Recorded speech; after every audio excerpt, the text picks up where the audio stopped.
let's talk about one of the biggest mysteries out there: consciousness. I mean, what even is it? Where does it come from?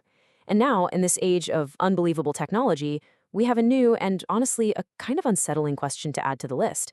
I know, it sounds like something straight out of a sci-fi movie, but what if it's not just a cool metaphor? What if it's a serious idea, one with massive implications for how we see ourselves and the artificial intelligence we're building right now? So let's dive into the framework that even makes this question possible. To really get our heads around this, we're going to look at the work of computer scientist Yash Shabak. He's got this way of looking at the old mind-body problem, but he does it through the lens of modern computing. And, well, he makes a claim that is incredibly bold. Now this is super important. Bach isn't just saying the mind is like software. He's arguing it is software, a very specific, ridiculously complex kind of software that nature came up with. The physical brain, that's just the hardware it happens to be running on. Okay, so here's how to think about it.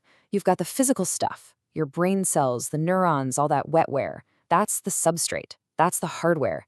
But the mind, the thing you experience as you, that's the pattern. It's the software running on the hardware, this dynamic, flowing pattern of cause and effect communication.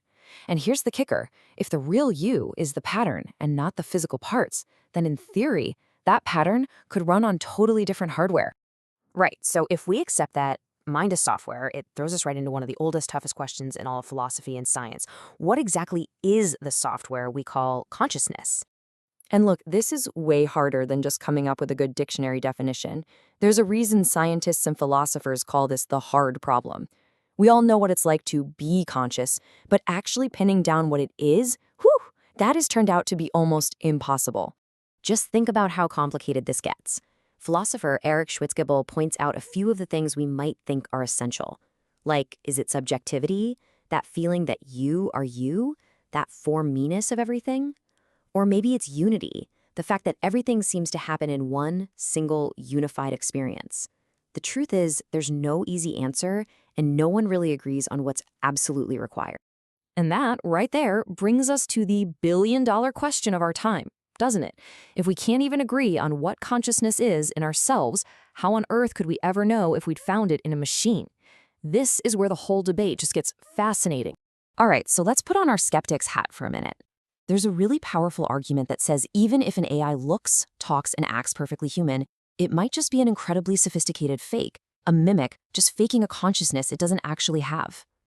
You might have heard this phrase, stochastic parrot. It's this idea that large language models aren't actually thinking. They're just masters of statistics, right? They've analyzed trillions of words and are just really, really good at predicting the most plausible next word to say. The result sounds fluent. It sounds like understanding, but there might be nothing going on underneath, just pattern matching. This diagram from Schwitzgebel's work really helps visualize the problem. Okay, so on the left, that's us, the model. Our speech, S1, is something you can observe, and it usually points to a deeper internal feature, F, which is consciousness. Now on the right, you have the AI, the mimic. It can be programmed to perfectly copy our speech, creating S2. But, and this is the key, because it's designed specifically to look like us, we can't assume that the underlying feature, F, is actually there. The whole chain of logic is broken. So what's the bottom line here? It's that because AI is designed to copy human output, that output loses its value as proof of consciousness. The very fact that it's a mimic makes it impossible for us to know if we're talking to a real mind or just a really good reflection of our own. It's a pretty strong argument for being skeptical. Okay, but that's a pretty pessimistic take, right? So let's flip the script completely and look at a much, much more optimistic vision of where all this is headed. Some people believe AI isn't just another tool, but it's the thing that's going to trigger the next great leap in human evolution. I mean, just look at this timeline. It's wild.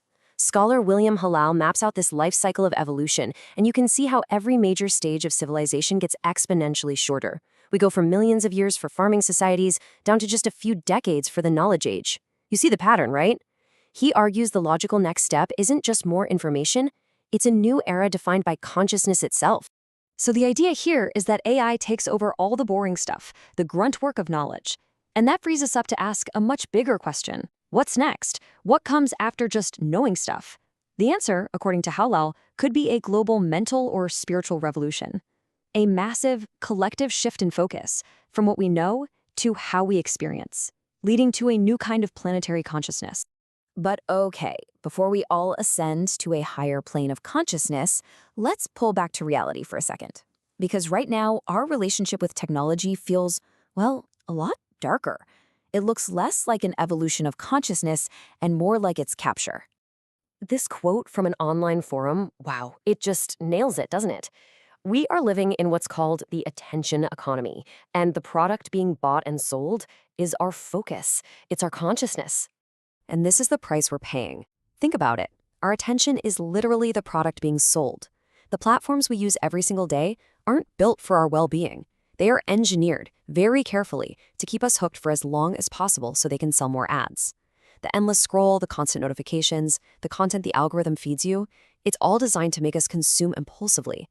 And the result, as so many of us feel, is this growing social isolation, this feeling of being disconnected from the real world, the meat space, and even from the people right in front of us. So this is it. These are the two paths laid out right in front of us. On one side, you have the promise of an age of consciousness, a global epiphany, a triumph of the human spirit, all driven by our most powerful technology.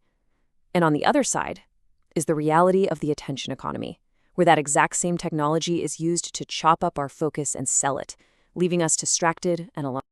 And that really is the choice, isn't it? As AI gets woven deeper and deeper into our lives, it's going to define our future, one way or another.